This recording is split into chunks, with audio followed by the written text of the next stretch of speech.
Luto na ang aking beef caldereta. Ngayon, tikman na natin kung ano ang lasa. Wala kasi siyang soy sauce, walang tomato paste, walang tomato sauce. Ang pinagtimpla ko lang ay Himalayan salt at black pepper. Pero ang nilagay kong peanut butter, yung no added salt. Kaya medyo matabang siya. Pero tikman natin kung ano lasa.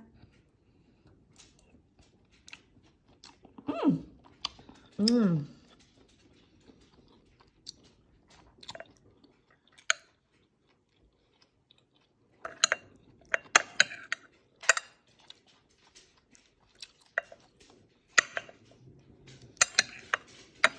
Isa pa.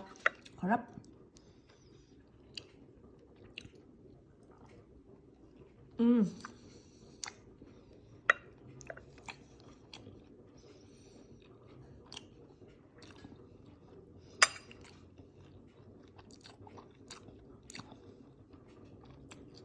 Ito na lang.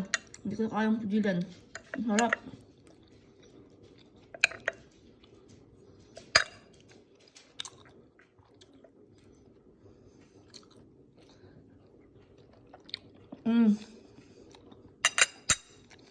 Oh, yummy.